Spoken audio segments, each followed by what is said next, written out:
kayong lahat, you cannot eat there. Parang ako, I Mm. have this singular experience. Pero the singular experiences na pinapakita nila come at a cost, and unfortunately, yung cost na yon ay galing sa amin. I'm from the 19th Congress, and Init of ng ulo nyo. course, Ay, teka lang, madam. Marami naghahanap sa'yo. Marami naghahanap sa'yo, madam, ha? Nagulat ako, bigla kang lumusot dito sa video na to. Tinatanong nila, nasan daw yung small committee report? Ipakita nyo. Alam nyo mga kababayan, nalungkot lang ho tayo nung nakita ho natin yung post na yan itong si Ma'am Kivi Chu. Mega mega love shoutout Ma'am Kivi Chu, ha. Nabasa ko tong post mo, talagang nakakanginig ng laman, ika nga. 'Di ba? Kung sino pa yung individual na nag-alay ng kanyang oras, panahon para paglingkuran ng buong katapatan ng sambayan ng Pilipino, siya pa ang ginawa ng ganito.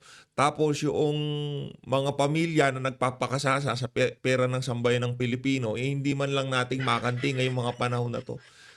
Di man lang natin ma-call out, di man lamang ma-call out nitong mga siga-sigaan noong pinadala itong si dating Pangulong Rodrigo Duterte dyan sa The Hague, Netherlands, di ba? Ang aangas ho nila noon, kesyo accountability, kesyo kailangan malitis siya doon. Ngayon, pera ho ng sambayan na ng pinag-uusapan natin at kilala naman kung sino yung mga kontratistang kongresista. Sino-sino yung mga tiwali dyan sa DPWH. Sino ang pinuno ng mga ahensya na yan. Walang iba kundi si Marcos Jr. Pero wala ho mga kababayan. Patuloy lang ho silang nanloloko sa sambayan ng Pilipino. Ang sabi ho nitong si Ma'am Kipi, ang pinakamasakit sa lahat, siya yung ginanito nila. Hindi natin, madam, di tayo kasali doon.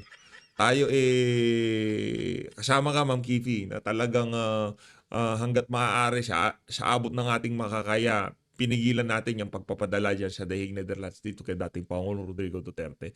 Siya na walang bagong mansyon, walang anak, na nakapag-aral abroad. Siya na walang anak na nag-aral sa Institute Le Rossi. Walang anak na nagpupolo. Ano yung pupolo? Yung kay Martin Romualdez, yung nakasakay ng kabayo tapos pumapalo-palo. Walang anak na nagbablog para ipakita ang mga 38 country visited. Wala hong ganyan si dating Pangulo Rodrigo Duterte. Siya na nakita mo lahat kung saan napunta ang tax mo. Siya na pinakinggan ang mga maliliit na tao, minahal ang OFWs. Siya na binuwis ang buhay paulit-ulit. Ilang beses mula nung mayor pa siya. Diba? Ang kinakalaban ho niya, mga makakaliwang grupo, mga involved sa ipinagbabawal na droga. Diba? Yan ho talaga tinatarget ni Tatay Digong, mga korap na mga politiko, 'di ba? Yang si Luciutan, 'di ba? Hinabol ho niya. O hindi ko sinasabing corrupt yung mga malalaking tao na hindi nagbabayad ng tax. Hindi kagaya ngayon, 'di ba? Anong gustong gawin nitong mga anong ginawa nitong si Marcos Jr. Tinaksan ho nila yung mga kawawa, yung mga maliliit na tao. Yung kanilang mga savings sa bangko, yun ang pinagtataksan nila. O yung tinaas nila yung lahat ng kababuyan dito sa administrasyon na to. Doon natin nakita. Kung dati, si dating Pangulong Rodrigo Duterte, yung mga bilyonaryo ang hinahabol dahil yun talagang dapat magbayad ng tax. Pero dito, ang pinapahirapan ho nila, yung mga kababayan ho nating ika nga mahirap, yung mga nag-iimpok sa bangko, yung mga ordinaryong Pilipino ika nga. Siya yung nakakulong sa isang malayong bansa. Mag-isa. Pinagbabayarang yung hindi niya pakikisama sa mga kasamaan nila. Napakawalang kwenta minsan. Ipaglaban ang Pilipinas. Kaya kung iaasa natin sa mga Duterte lahat, let our children suffer worse than how we are suffering now. Wala ho talaga mga kababayan. Di ba, nakita nyo ho ba yung mga ganap sa Indonesia ngayong mga panahon na to? Ako, masaya ako kung sakaling ang Indonesia, nakita natin sa mga susunod na panahon, nagtagumpay, yumaman, natanggal ang korupsyon sa bansa nila. Saludo ako sa kanila. Hindi ko sinasabing gawin natin yung ginawa nila dito, yung ginagawa nila sa Indonesia, gawin natin sa Pilipinas. Gusto ko natin mapayapa. Maraming mapapayapang pamamaraan. Pwede naman mag-resign si Marcos. Bigay dito kay VP Sara. Maraming mga mapapayapang pamamaraan para mapaunlad natin itong bansa na to. Magkaisa tayo. Yung totoong pagkakaisa, hindi unity team, hindi yung kababuyan na unity team na sinasambit nila nung panahon ng kampanya. Ang atin lang naman ho dito mga kababayan, yung tunay na pagmamahal sa bayan, kagayang pinapakita ng mga taga-Indo, ibang klase ho, ibang klase. Yung pagkakaisa nila, talagang kung sa mga susunod na panahon, maging mayabong o wala ang korupsyon sa bansang Indonesia, deserve ho nila yon. Kasi ilinaban ho nila. Anong ginawa nila doon sa kanilang House of Representative doon? Di ko sinasabing gawin natin dito yun. Sinunog ho nila. Kayo ba naman, mga congressman nila, dinagdagan ng tag $1,500 ang sweldo nila kada buwan. Di ko sinasabing gawin natin dito yun. Pero ang nangyayari ho ngayon sa ating bansa, hindi malayo doon sa mga kaganapan sa Indonesia. Talamak na korupsyon. Lantarang pagnanakaw ng mga government official. Lantarang pagnanakaw sa kaban ng sambayan ng Pilipino. Ngayon, kung tayo, hindi ko sinasabing gayahin natin sila. Sinasabi natin dito yung pagiging pagiging makabayan, pagmamahal sa bayan. Yun yung atin dito. Yung mga kababayan nating OFW na nakikita yan, nararamdaman yan. Kasi nasa ibang bansa sila, nakikita nila ang unlad ng mga bansang pinagtatrabahuhan nila. No? Pero tayo dito sa Pilipinas, anak ng tokwa, pinakitaan na tayo lahat-lahat. Pinakitaan na tayo ng grand scheme kung paano nakawin ang pera ng sambayan ng Pilipino. Ayun, hindi ko sinasabing mag-welcome, magprotesta tayo o pabagsakin natin ng ating gobyerno. Wala akong ganoon. Ang daming nagugutom na Pilipino. Pagka ganun na nangyari, sigurado, maraming mahihirapan. Hindi yung natin ninanasa yun. Hindi yung natin ninanasa. Kailanman hindi ho tayo nag-anti-government, anti-corruption, anti-magnanakaw tayo, anti-drugs, anti-insurgency. Pero anti-government, hindi ho. Hindi ho natin gagawin yun. Hindi ho natin pinapangarap na magkagulong Pilipinas. Pero sana naman, makukuha na naman natin sa santong dasalan to. Kuhanin natin, ilabas natin ang saloobin natin. Peaceful protest ang ating panawagan dito. Hindi yung magkakasakitan, pero sambayan ng Pilipino, trilyon na ho ang ninanakaw sa pera natin mula noong 2023, 2022 hanggang 2025. Di ba? Lantaran na kung pagnanakaw ang ginagawa ng mga kontraktor, congressman, mga opisyal ng pamahalaan. Ngayon, kung di pa tayo maglalabas ng saloobin, mapayapa, again ha, hindi mo natin sinasabing gayahin natin ginagawa nila sa ibang bansa. Hindi ho ganoon. Gusto nyo naman makakulong si PH update. Hindi ganoon. Ang gusto natin, mapayapang pamamaraan. Peaceful, manalangin, prayer, vigil. Yan ang gusto ho natin. Ayun na nga mga kababayan. Tambay lang. Punta na ba tayo dito kay Ortega? Ito kasi si Balbas humirit pa Punta na sana ako dito kay Attorney Trix. Ito, Ortega. Claims tying all legislator to infra anomalies unfounded. Yan, mahilig kayo sa mga salitang unfounded, di ba? Brad, ang sigurado namin dito, maraming magnanakaw na congressman. Maraming flood control projects ang palsipilado. Ngayon, kung yung distrito mo natatamaan dito sa mga anomalyang nangyayari kaugnay dito sa flood control issue, manahimik na lang ho kayo. Baka pagka meron kayong naabutan, yung mga nalubog sa baha, nakita yung mga balbas nyo yan, baka bunutin yan. Magdala sila ng napakalaking tiyan. Manahimik na lang kayo. Wala ho kayong kwenta. Dito ho muna tayo kay Tambaluslos. Ito ho yung mga taga 19 Congress. Ito ho yung pinanggalingan ng lahat ng korupsyon sa nagdaang 3 taon sa ating buhay dito sa bansang Pilipinas. Ito ho ang Speaker of the House noong 19 at kasalukuyang Speaker of the House ngayong 20th Congress. Napaka-proud na proud ho niyang ibinandera na ano kayo dyan sa 19th Congress. I'm from the 19th Congress. Of course, we listen and we deliver. I'm from the 19th Congress. Of course, palagi yung bumabalik sa distrito namin sa Davao Oriental. I'm from the 19th Congress. Of course, Ganito. 24/7 kaming magsiservisyo sa inyo. Wow. Hello, Galing. I'm from the 19th Congress Sumali pa to si Revilla. Next time pagka meron silang gimmick na ganyan, sir, magkasasali. and of course, sa Sa mga nagtatanong bakit malumanay tayong magsalita ngayon, bukas babakbak tayo. Kailangan nating ano yun na ho muna, kalmahan nyo lang ho muna, pati yung pagko-comment, kalmahan nyo lang ho mga kababayan. No, wag ho kayong masyadong mainit ang ulo. Yung issue ng smuggler ng isang congressman yung issue ng smuggler ng isang senador, huwag nyo nang buksan yun. Baka biglang lumabas yung pa-Eldon na naman, baka, di ba? Huwag nyo nang ilabas yung smuggling issue ng anak ng senador na yun. Okay? Wag na. Sagot namin ang mga problema ninyo.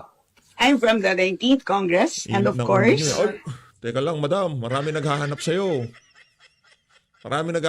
Madam, ha? Nagulat ako, bigla kang lumusot dito sa video na to. Tinatanong nila, nasan daw yung small committee report? Ipakita nyo. Anak ng toko, di na namin kayo mahagilap. Pa-artista ba na lang ata kayo ngayong mga panahon na to? Pambira, nagsusulong ako ng mga batas na ayon sa needs ng mga tao at kaunlad ng ating ekonomiya. I'm from the 19th Congress. Of course, si Busita. lagi handang magtrabaho para sa inyo. I am from the 19th Congress. Anda magtagana ta mutabang sa tumakay sunang subo ano nang nanginanglan. Wow. Hi, I'm from the night. Oh, ito pa. Ito ang pinaka-ogag. Promotor ng AKAP. Diba? Promotor ng AKAP, pinaka-ogag na congressman na ngayon, senador. Oh, anong ginagawa mo sa Yung 19th Congress and ramdam ko po ang inyong mga problema kaya kagad po namin itong inaaksyonan ASAP. Bro, laki ng problema namin ngayon. Flood control, baha. Actionan nyo na, oh. Higupin nyo. Inumin nyo yung tubig ng baha. Buwisit ka. Action. I'm from the 19th Yun, oh. Mukhang Congress. Of course. Tapos, pasadaan natin ng mabilisan, ha? Yung nabuking kagabi, no? Doon sa interview. Nitong si Ma'am Pinky Webb, pakinggan ho natin ulit. I check on my contractors when the president begin to list down. Proud na proud pa ho siyang bumanat, no? I check on my contractors. Hindi ikaw na. Pero yung mukha nitong si Benny Abante, no, hindi siya ganun kasigla kagaya nung dati. Pero magpakalusog ho kayo, sir. Marami pa ho kayong pananagutan sa sambayan ng Pilipino. Kong, yung sagutin nyo sa mga nasasakupan nyo, medyo malaki-laki. Kasi, bakit ito natin nasabi yan? Kasi, una sa lahat, hindi naman ho siya nanalo ng pagka-congressman. Ngayon, bida-bida siya ng ganyan, ang dami hong nabubwisit dyan. Pagka yan sumablay, dito sa 20th Congress, marami hong babanat dyan sa mama na yan, di ba? Latag ko lang dito si Tamba. Yan. Latag ko lang dito para makita ng mga kababayan natin. Latag ko na rin ho dito sa gilid, itong pinaka-mainit. Kakapasok lang ho nitong balita na to, na si Marcos Jr. Accept resignation of Bunoan, appoints Vince Dizon as DPWH Secretary to lead anti-corruption drive. Nako, yari kayo dyan dito kay Mr. BCDA. Ito mga kababayan, rekta na ho tayo dito kay Atty. BCD? Hi pala galing kay... Say hi, Levi. Hindi rin makatulog si Levi. So, Ganda ng pangalan, ha, say hi Levi. muna. Hi before tumakas ka. Okay. Ganda ng pangalan Ayan. ng aso I nito just, si Atty. maiksi lang to, pero I wanted to talk about, kasi hindi natin masyado na pag-usapan yung mga nepo babies, no? Yeah, Nepo babies muna tayo. Tulad nga na napansin na natin kanina, and the past 2 days, no, ilang araw, nung sumabog ang issue ng flood control, nahalata yung ilang mga posts ng mga anak ng ilang mga kontratista, and some of them mga anak ng mga kongresista or ibang mga government employees na alam niyo yan, gustong mag-influencer. So, gets ko na there's this allure talaga. There's this fame is something I know that kids like to, when you're young, it's important yung social approval is something really that when you're younger, you kind of, it's like oxygen. you, before you learn any better, before you grow up and you realize that there's some things that are far more important. I get the allure that some kids really like the idea of being famous. So, sabi ni Romel, ano po meaning ng nepo? Well, it's short for nepotism. Na the phrase nepo babies, bunga yan ng mga celebrity kids. O yung mga yung it's a term na ginagamit para i-describe yung mga anak ng mga successful people who didn't have such a hard time. Kumbaga, nauna na yung magulang nila paved the way, they already, nung andyan na yung mga bata, they already had the connections, they inherited the agents, yung mga ganon. So, it was far, far easier for them. Sa mga artista, halimbawa, sa US, Hailey Bieber is one of those that they hold up as an example ng nepo baby. Na she didn't really have to work so hard, and actually, she's famous for being famous. Ano pa ba? So, maswerte kung yung anak may talent din. Pero may mga nagsasabi na yung iba, they have it so easy, talent isn't even in the question anymore. So that's where the term came from. So ako, I prefer to use the term nepo babies. Yung iba kasi ginagamit nila yung term na Disney princess. Hindi kasi ako agree. Kasi, di ba, ang Disney princess, pinahihirapan muna. Naghihirap muna. Correct. Tignan mo si Snow White. Kaya nga, dumadaan pa sa mga madrasta, di ba, madam? Ito, walang madrasta to rektang sarap pa yung sa kanila, di ba? Tama. Pinalayas siya nung stepmother niya. Si Princess Aurora na comatose bago siya nahalikan. Si Cinderella. Binigyan ho ng graceful exit ni Marcos Jr. Ano daw accept resignation, hindi Brad, sinibak ka. Anong accept resignation? Ang tawag dyan, graceful exit. Pero walang graceful dyan, anak ng toko. Brad, sa mga sumusunod na pagdinig, pasok ka pa rin sa mga O pinahirapan ng Nagyakabunuan. mga stepsisters niya. So, ang mga Disney princess, at least may pinagdaanan, may pinaghirapan, o naghirap muna. Pero dito sa mga bata dito who are yung pinag-uusapan ngayon, tila ang appreciation sa kanila ay parang hindi sila, how do you call this? Walang pinaghirapan. So, yun. Sabi ni Arsenio, it's more of flaunting their entitlement, mga bratty kids on the block. Yeah, I get it. Pero it's just a term. Huwag niyong seryosoin, huwag niyong karirin. Kumbaga, hindi naman natin sinasabi na bunga sila ng nepotism or anything like that. It's just a descriptive term na ina-attach sa kanila.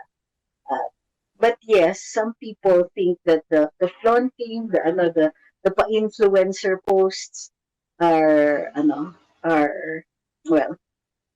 considering where people believe the money came from, parang really, di ba?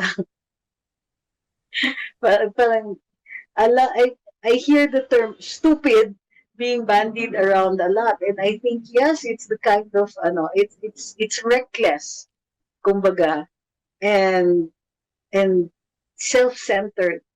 Kasi ifo-flaunt mo yung mga, I have like this. And I get it. It's very human na meron kang something gusto mong ipakita. Meron kang, I ate at this place. Kayong lahat, you cannot eat there. Parang ako, I have this singular experience. Pero the singular experiences na pinapakita nila come at a cost, and unfortunately, yung cost na yon ay galing sa amin. Yun, sakit. Itong si Atty. Ito kaya gusto ko pinapakinggan itong si Atty. Ano siya pagka sumalansan ho siya, napakalambing, pero may sapakika nga, ayos.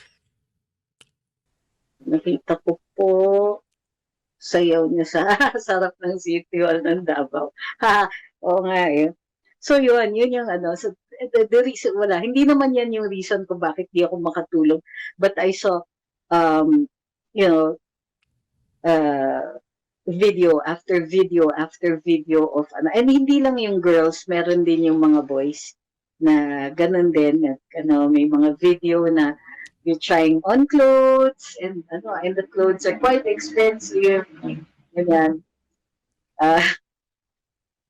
Nung panahon ni Marcos Sr., actually, ganito din ang usapan.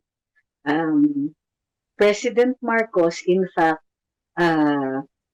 meron siyang parang ano, propose or ano, panukala na yung when ano, in times of want, in times na pag mahirap ang panahon, tapos may mag-display ng kanilang kayamanan, may parusa yon. So ganun din during the Marcos years, merong ganun din na naging issue na ano, and the irony was yung mga mayayaman na yun mismong yung mga Marcos din.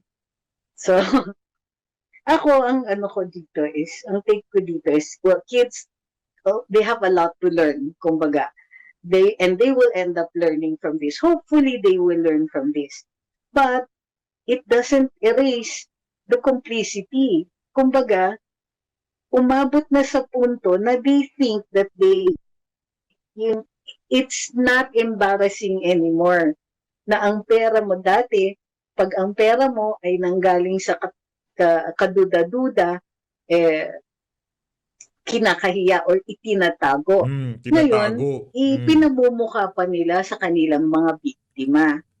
So, I was thinking of this also kasi naalala ko, like a month or so ago, binabash ng ibang mga tao si Matet, yung ano, anak ni Ate Gay, ni Nora Honor, na nagla-live selling sa Shopee.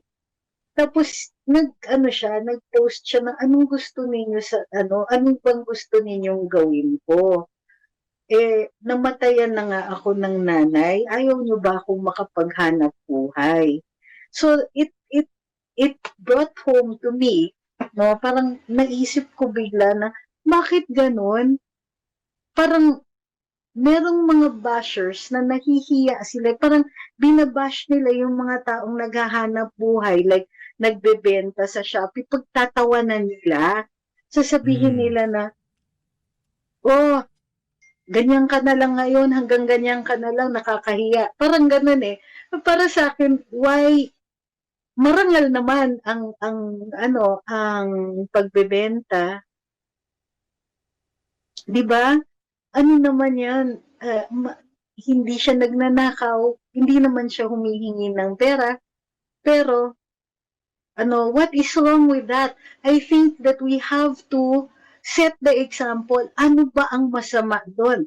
Naramdaman ko din yan doon sa sa Congress hearing namin on fake news. Nagagalit sila sa mga influencers, sa mga sa mga vloggers. Kasi kumikita daw sa fake news, kunwari.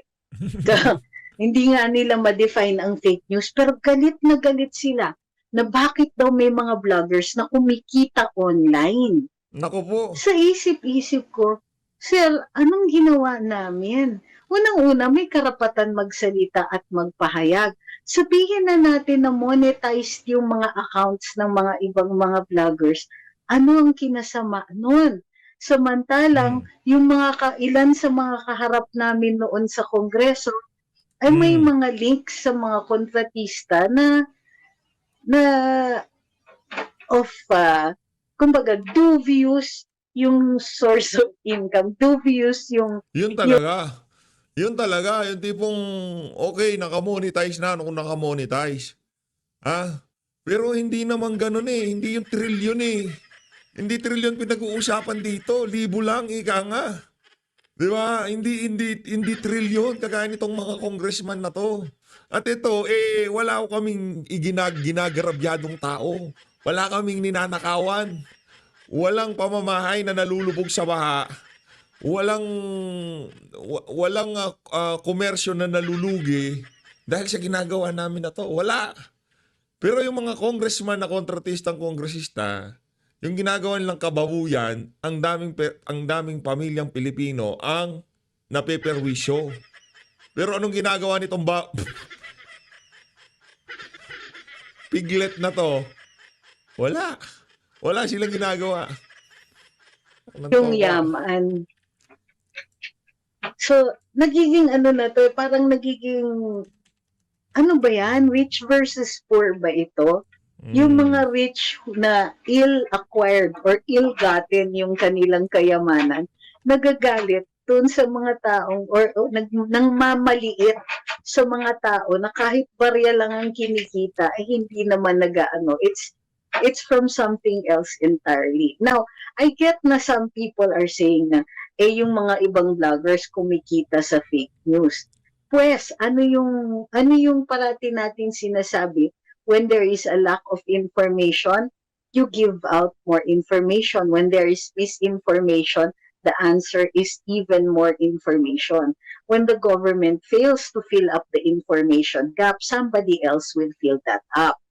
So, yung issue of fake news is something different entirely, pero na-sense ko na they were also resenting yung kita.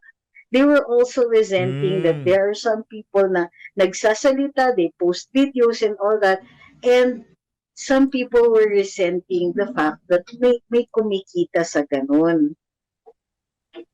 Diba? Samantalang, on the other side of the table, ang mga kumakausap sa amin ay yung mga tao who have connections to these contractors who might have made shame. Nakikita ko na ano. And then, my theory is that the kids have acquired this kind of condescension. Yung mayaman na sila and they tend to look down on everybody else. Kasi tignan niyo yung influencing na ginagawa nila. Pinapakita nila things that they know other people don't have. Parang, ako, may ganito ako. I have this kind of a chuchuchu bag na, okay, costs so many, costs more than what I probably would make in 3 or 4 months, di ba? Na, and it wasn't your money. We get it that you do, your parents have it, your parents have money, but if the money has dubious origin, ayan na naman tayo, we're back to that argument. And talagang natutuwa ako when people say, people say na, uy, ang ganda naman ng bag natin. Kasi galing sa taxpayers' money, di ba? Uy, ang ganda ng kotse natin. Uy, ang ganda ng private jet natin. Kasi it brings home the point talaga, inyo ba yan? Kailan?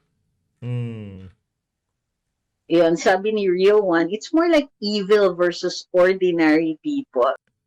Saka di ba? Usually pagka ganyan, mabilis pa sa alas 4, kagad yung mga yan yung tipong, cyber libel ka, kakasuhan kita. Pero dito sa isa na to, halimbawa, itong si Claudine ko, hindi siya basta-basta makakapag cyber libel kasi kalaban mo dito, halimbawa, si-cyber libel niya yung isang vlogger dahil binabanatan siya.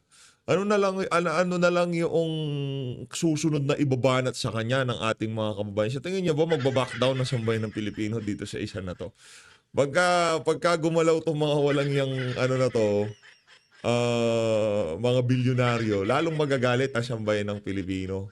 Di ba? Kaya nyo na lang, lunukin nyo naman. Totoo naman Di ba? Nakakuha ng mga kontrata sa pamahalaan yung kumpanya ng ama mo, Claudine ko. Ngayon, yung di umano mga flood control project falsipikado. Nasa korte yan, nasa hearing yan, nasa investigation yan. Tingnan natin kung talagang matibay yung ginawa ng ama mo. Parang silang clone or multiplication of the, yan?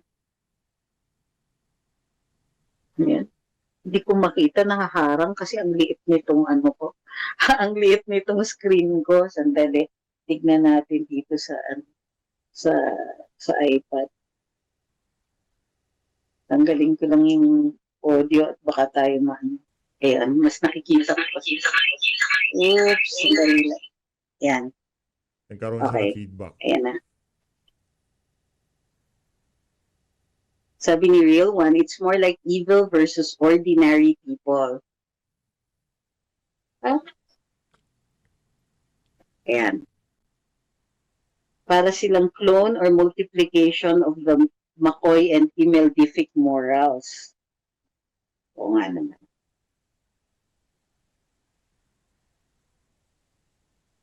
Ponyo says, nagtataka ako. Yan. Kung sa ibang bansa nangyari ang ganito,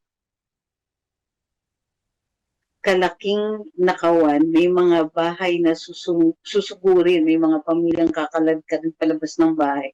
Nangyari Pinas, do we love peace so much? I don't think that we should really be that hard on each other. Alam niyo bakit? Kasi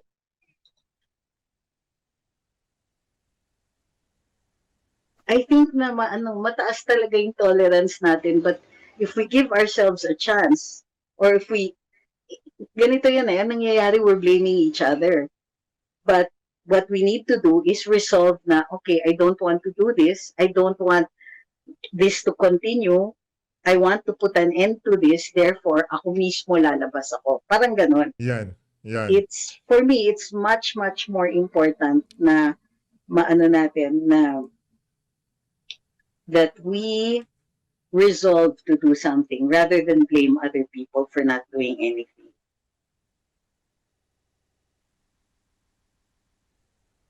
Sabi ni Arsenio, honest labor is a joke. Ano yun? Is a joke to the entitled, corrupt, instant rich people. Tatlo kaming mga OFWs na magkakapatid in the Middle East for 29 years. Wow. Ito, hi Sir Jojo. Si General De Leon is here. Kamustahin niyo naman. Sabi niya, kaya pa ba magtiis ng Pilipinas? Ako, umiikli na talaga ako. I'm famous for my patience, but oh my gosh, umiikli na talaga ang pasensya ko sa mga ganito. Pasensyoso yan.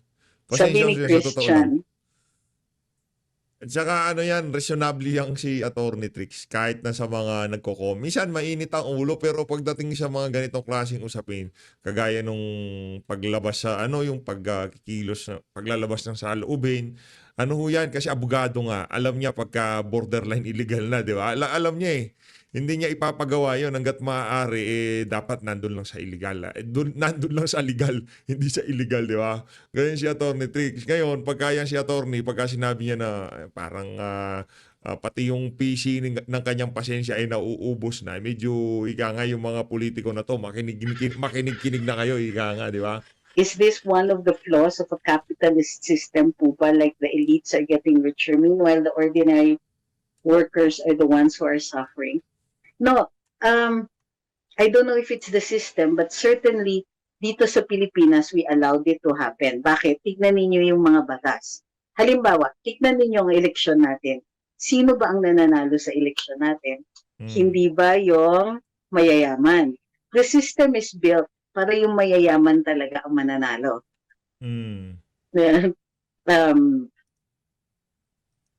Tignan mo how we treat education. Tignan nyo sa meron naman chance naupo si Tatay Digong di mayaman. Nagkakaroon ng pagkakataon yung hindi mayayaman. Kaso pagbaba nila, pinapakulong ho nila. Noong mga mayayaman, kagaya nitong si Marcos. Department of Education. Kung Yun hindi yun eh. umabot dun sa Presidente Digong, naalala ko to panahon ni Noynoy and everybody before that. Tignan niyo yung infrastructure ng mga public schools noon. Sinasabi nila, ito pwede na. Kasi public school naman yan So itong ganitong level pwede na. Yung mga tinuturo sa mga public schools, pwede na, puro pwede na. Pero pag anak ng mga politiko, padala sa private schools yan, ipadala abroad. May mga ganon tayo. We made it easy for Hindi pong okay. Pag-aaralan natin sa Amerika yung mga anak natin para mas gumaling kung paano magnakaw. Ayun na nga mga kababayan. Aral sila sa Oxford, aral sila sa Wharton, di ba? Diyan sila nag-aaral. Yung mga malulupit na eskwelahan, pag uwi sa Pilipinas, yan. Nag-aral ka na sa Oxford, nag-aral ka na sa Wharton, nag-aral ka na sa Boston, nag-aral ka na kung saan universidad. Di ba? Sa Estados Unidos, pag uwi mo sa Pilipinas, yan, expert ka na magnakaw. Di ba? Wala ho talaga mga kababayan. Revolution. Ika nga, peaceful revolution. Sa panahon ng kampanya. Yun ang ating panawagan lagi dito sa PH. Hindi kaguluhan kayo naman. Di natin yun. Di tayo nagnanasa nun. Pero kung ang sambayanan nagumalaw, ano magagawa natin? Di ba? Isa lang naman tayo dito. Ang atin naman dito, peaceful revolution. Lalo na panahon ng kampanya, wag nating iboto yung mga magnanakaw. Revolution kung paano tayo magbumoto. Yung paraan ng pagboto, yung proseso ng pagboto. Revolution, nga, pagbabago dahil diyan sa sistema na gumagana ngayon, sigurado mauupo yung mga pinapaboran ng mga nasa administrasyon, lalo na itong walang yang administrasyon na to. Tingnan si Benny Abante, di ba? So Luis, maraming salamat po mga kababayan. Mag-ingat po kayong lahat. Malinad ng Pilipinas. Baka ito na uli video natin kung ano. Kita-kita na ho tayo ulit bukas sa hearing. Medyo na ho tayo ika nga. Mag-ano ho tayo, magre-recharge ika nga, di ba? Pero pagka merong mainit na ganap mamaya, susundutan pa natin ang isa. Pero kung wala na, see you tomorrow na ho tayo. Maraming salamat po mga kababayan. 972. Naku, 972 na kagad. Ang bilis naman. Grabe naman yung mga kasama natin dito. Maraming salamat to. Malinad ng Pilipinas.